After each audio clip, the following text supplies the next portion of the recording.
Brilliance Audio presents Light Her Fire by Samanthe Beck. Performed by Lucy Rivers. You've hit a new low when the chance to eye-fuck Melody Merritt in Boone's Market is what passes for excitement in your life. Josh Bradley almost groaned out loud as he watched Melody run slim, busy fingers over every single cucumber in the 5-for-5 bin. He dumped a bag of apples into his cart without tearing his attention from those nimble hands, which were currently stroking one cucumber so thoroughly he was going to have a bystander orgasm right there between the Gallas and the Granny Smiths. If the guys in Cincinnati could see you now, they'd be laughing their asses off. Right. Moving to sleepy Bluelick, Kentucky to become fire chief had been a mistake. Though watching Miss Bluelick chew her lip and fondle cucumbers almost made the career blunder worthwhile. Almost. But the last 3 months had proved one thing beyond a shadow of a doubt. He was a city boy. He needed action, something in short supply in Bluelick, notwithstanding what was happening in his pants at the moment, thanks to Melody. He picked out a bunch of bananas and added them to his cart. Ironically, his appetite for action and a fair dose of ambition were what had pulled him to this Kentucky-fried Mayberry in the first place.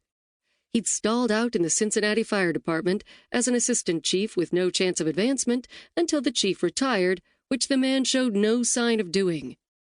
Chief Warren had told him to be patient, get more years under his belt, and when the time was right, Josh would be ready. Frustration tightened his jaw. As much as he valued his mentor's advice, marking time solely for the sake of marking time wasn't his strong suit. He'd learned early a person's tenure on this earth could be short. He had goals to achieve, a legacy to honor, and saw no point in dicking around. When he'd learned about the opening in Bluelick, he'd traded the status quo in the city for the opportunity to parlay the chief's gig in Bluelick to the same role in a larger department and ultimately build the kind of career his father had aimed for, one that would make his father proud. The squeak of cartwheels brought him back to the present. A little old lady rolled by. His eyes cut back to Melody. She was a head-turner by any standard.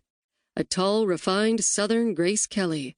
He dubbed her Miss Bluelick because she practically personified the place with her deep-rooted family tree and small-town sensibilities. The starched white blouse and flowy yellow skirt she wore said, "Mind your manners." Manners he didn't possess. Not your type, he reminded himself. You don't do good girls. He'd heard the rumors about how her former fiancé spent a few years in New York and D.C., getting his law degree and a bunch of other letters after his name. The man had also apparently picked up some big city tastes, sexually speaking, which the prim and proper Bluelick belle didn't care to indulge.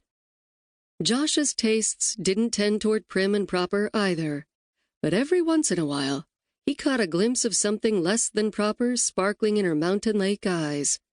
Like now.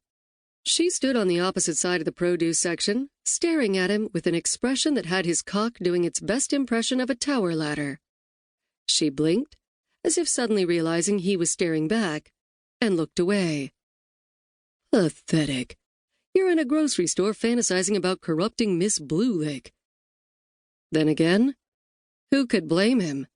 What red-blooded man with a pulse wouldn't have a little cucumber envy right now? He scowled. The degree of his attraction pissed him off. He wasn't looking to get tied down, but even if he was, no way was he getting tied down in Mayberry. He planned to serve his time, a year max, and then move on, preferably to someplace that didn't inspire early retirement jokes from the assholes in his old department. No, Melody wasn't his type, and even if she were, he should steer clear of her.